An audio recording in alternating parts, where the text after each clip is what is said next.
The weight of our years should not be a burden on our bones, but a crown upon our heads. The strength to carry that crown begins in the earth, in our feet, in the legs that have walked us through this life. There is a secret to standing tall in the winter of our days, and it is not what you think. Do not turn away, for the final truth we uncover together is the one that will steady your stride for all the years to come. Sweet deception.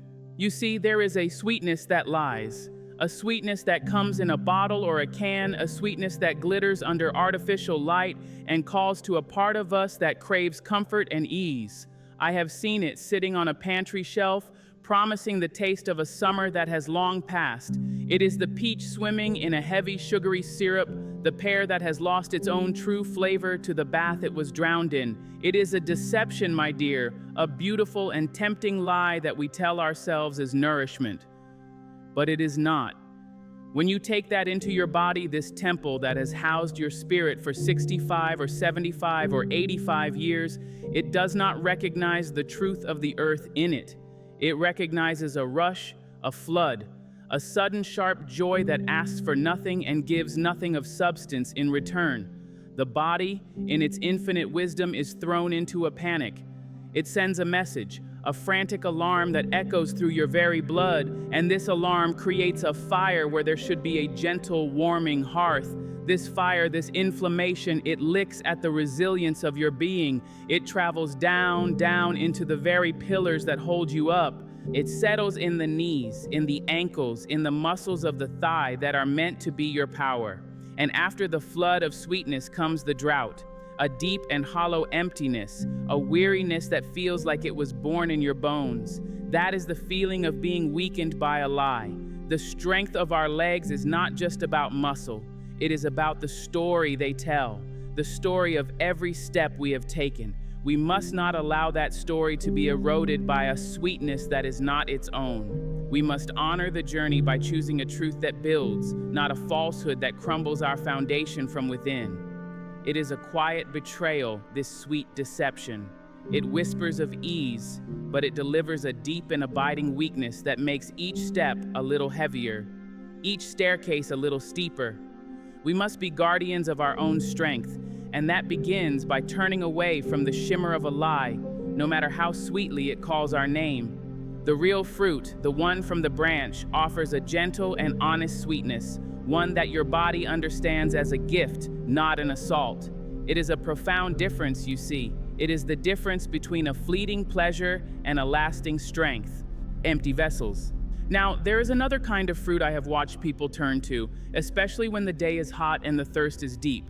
It is the kind that is mostly water, a beautiful globe of color that promises hydration and relief. It is heavy in your hands, and when you cut it open, it is a marvel of nature's design. But in its generosity of water, it is often a pauper in substance. Think of those melons that are so full of summer's water, but so very little else. They are like beautiful, empty rooms. They fill a space in your stomach, they quench a momentary thirst, but they do not bring the materials to build or to repair. For a body that has seen many seasons, a body that is working to maintain its divine architecture, filling it with emptiness, is a disservice. We would never build a house with water and air, and yet we ask our bodies to sustain themselves on these beautiful nothings. The harm is not in the fruit itself, you understand. The harm is in the displacement. When you fill your precious vessel with that which does not fortify, you are leaving no room for that which does. You are choosing the illusion of being full over the reality of being nourished. And the body, it keeps a perfect record. It knows when it has been cheated. It knows when the pantry is bare, even if the stomach feels full. That lack of true fiber, of the rich minerals that come from denser, more thoughtful fruits, it creates a subtle starvation.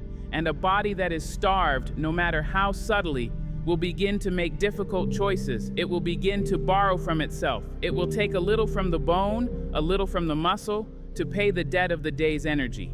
And where does it borrow from first? It borrows from the largest muscles, the ones that carry the greatest load. It borrows from your legs. It is a quiet, slow erosion. You do not notice it from one day to the next. But one morning you go to stand, and the standing feels like a negotiation. You go to walk to the window, and the journey feels longer than it was the year before.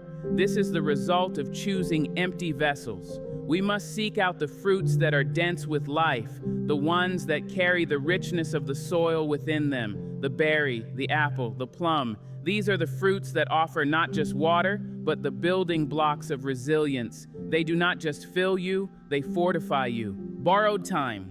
There is a way of eating fruit that is a trick of the light, a sleight of hand we play on ourselves. It is the fruit that has been squeezed and strained and bottled until all that is left is its ghost. I am speaking of juice. Even the juice that claims to be 100% pure, that promises the essence of a dozen oranges or a field of apples in a single glass. It seems like a miracle of convenience, does it not?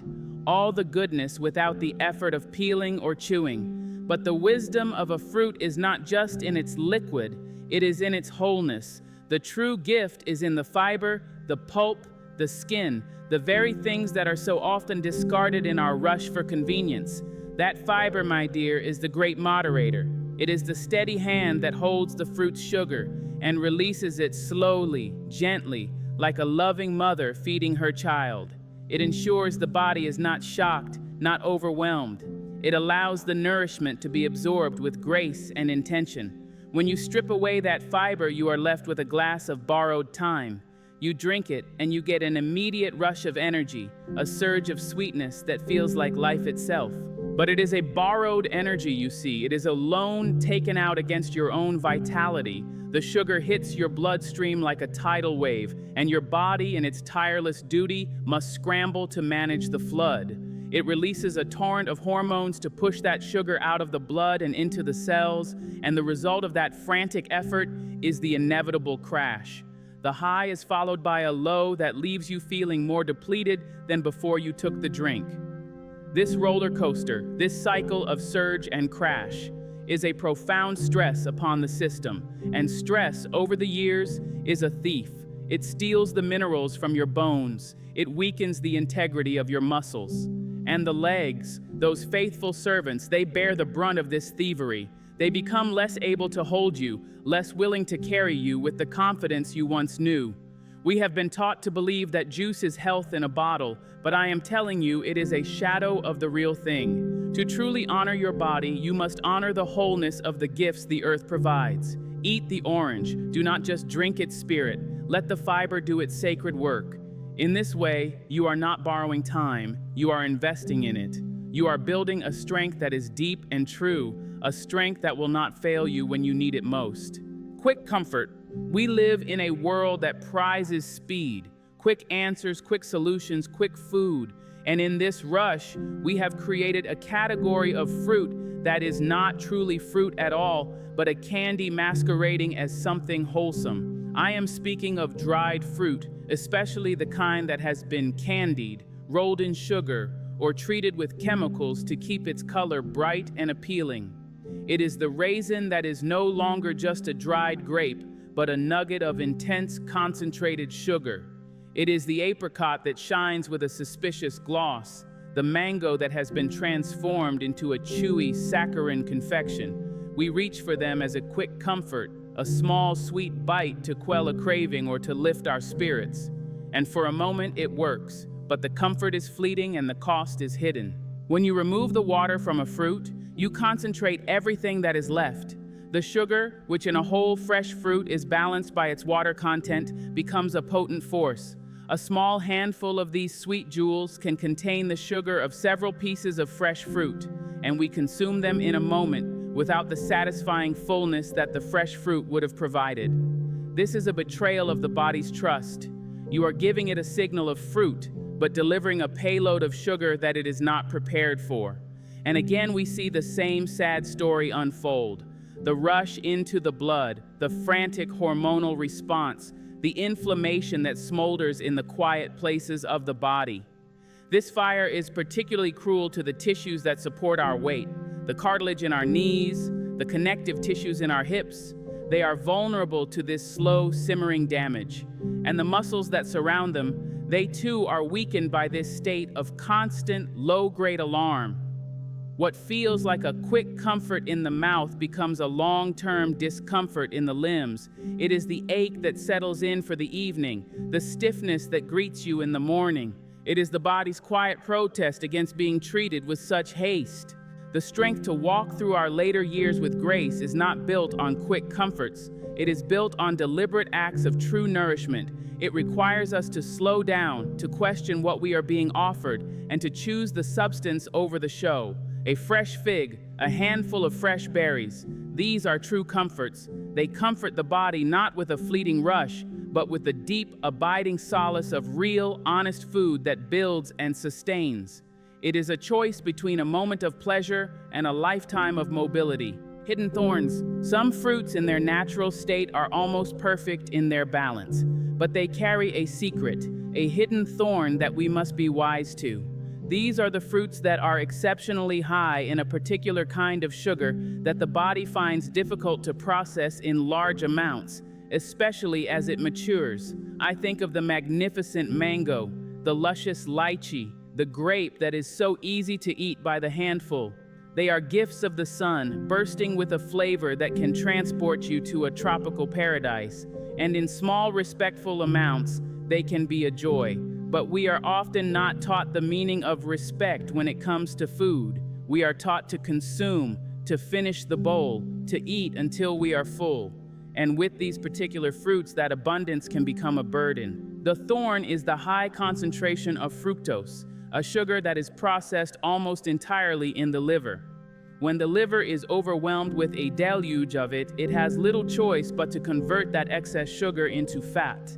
This is not the healthy fat that insulates our organs, but a kind of fat that infiltrates our systems, that clogs the delicate machinery of our metabolism. This process creates a cascade of problems. It can lead to insulin resistance, a state where the body's cells no longer listen to the signals to take up sugar from the blood, so the sugar remains circulating, causing damage to blood vessels large and small. And the blood vessels that feed our mighty leg muscles are not immune. When their nourishment is compromised, their strength falters. The muscle that once contracted with power and certainty now feels sluggish, weak. It is a weakness that comes not from a lack of use, but from a lack of proper fuel. It is like trying to run a fine engine on contaminated gasoline. The engine sputters, it hesitates. Eventually, it may fail. To navigate this requires not avoidance, but wisdom. It requires understanding that a whole mango is a feast, not a snack. It requires seeing a bunch of grapes not as a single serving, but as a collection of sweet jewels to be savored one by one, slowly, with awareness. It is about recognizing the hidden thorn and respecting its power. By doing so, we do not deprive ourselves of the joy of these fruits. Instead, we engage with them in a way that honors both their nature and the sacred nature of our own bodies, ensuring that our legs remain not just limbs, but pillars of unwavering strength. Shallow roots. Consider the journey of a fruit. It begins as a blossom, reaches for the sun, and draws its life from the deep earth through the roots of its parent tree. The strength of the fruit is a direct reflection of the strength of the roots and the richness of the soil. Now consider the fruits that are grown with shallow roots, figuratively speaking. These are the fruits grown out of season, shipped from thousands of miles away, picked long before they are ripe, and then artificially ripened with gas in a warehouse. They are the pale, hard tomatoes of winter, the strawberries that are beautiful on the outside but white and tasteless on the in. They look like fruit. They are sold as fruit, but they are imposters. They have the form of nourishment but lack the soul. Because they were disconnected from their life source too early, they never had the chance to develop the full spectrum of vitamins, minerals, and phytonutrients that are the true source of their power. They are a shadow of what they were meant to be. When we eat these fruits, our bodies, which are far wiser than our minds, know that something is missing. We might eat a whole container of these out-of-season berries and feel unsatisfied, our bodies still craving the nutrients they were expecting but did not receive. This creates a state of perpetual low-level hunger, a craving that we often try to satisfy with more empty food. It is a vicious cycle that leaves the body wanting, and a wanting body is a weakened body. True strength, the kind that allows you to rise from a chair without pushing with your hands, the kind that lets you walk in the garden and feel the earth solid beneath your feet, is built from nutrient density. It is built from food that is vibrant and alive. A fruit with shallow roots cannot help you deepen your own. It cannot provide the profound nutrition needed to repair the daily wear and tear on the muscles and bones that have carried you so far. To build strength, we must seek out the fruits with deep roots, the ones grown in their proper season, in good soil, allowed to ripen in the sun. The apple from the local orchard in the fall, the peach from the farmer's market in the summer. These fruits are heavy with life. They are an investment in your own vitality. They provide the very essence of strength, which your legs will gratefully accept and transform into the power to continue your journey with dignity and grace. False gold. And finally, my dear, we must speak of the most insidious deception of all. It is not a type of fruit, but a mindset. It is the belief that because something is a fruit, it is always, unconditionally, a free food.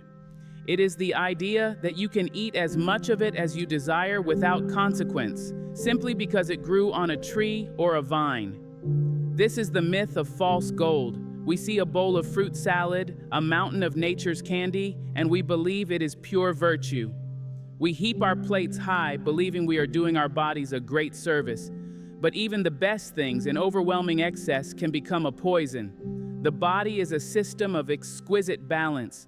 It thrives on moderation, on a thoughtful variety of gifts from the earth. When we flood it with even the most natural sugar, we are still flooding it. We are asking it to perform a heroic feat of processing and storage, a feat that becomes more difficult with each passing year. This overload, day after day, week after week, contributes to a state of chronic inflammation, the silent fire we have spoken of.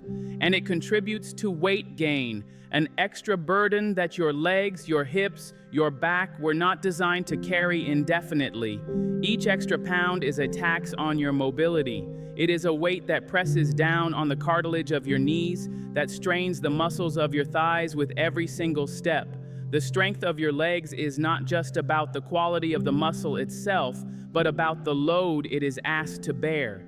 To believe that fruit is a free pass is to ignore this fundamental truth. The real gold is not in the quantity of the fruit, but in the wisdom with which you eat it. The true wealth is in the understanding that a single perfect pear, eaten slowly and with gratitude, is more nourishing than a giant bowl of mixed fruit eaten mindlessly in front of a screen. It is in choosing a small handful of dark, rich cherries for their anti-inflammatory power, rather than a whole bag of sweet grapes. The final insight, the most powerful one, is this. The strength of your legs in your later years is a direct reflection of the respect you have shown your body throughout your life. It is not about restriction or fear. It is about honor. It is about seeing your body as the sacred vessel it is and choosing to fill it with intention, with wisdom, and with a deep and abiding love. This is the path to walking tall, not just for a season, but for all the seasons of your life that are yet to come. It is the quiet daily practice of honoring the temple that allows the spirit within to stand strong, to walk its path with grace, and to carry the crown of its years not as a burden, but as a triumphant and beautiful testament to a life well lived. I'm sitting here with tears streaming down my face. I've been feeling so weak in my legs lately, and I just thought it was old age. But this wasn't about fruit. This was about respect, about honoring the journey. I looked at the bowl of grapes on my counter, and for the first time I saw them differently. Thank you for this profound wisdom. You've given me back not just a piece of knowledge, but a piece of my own dignity.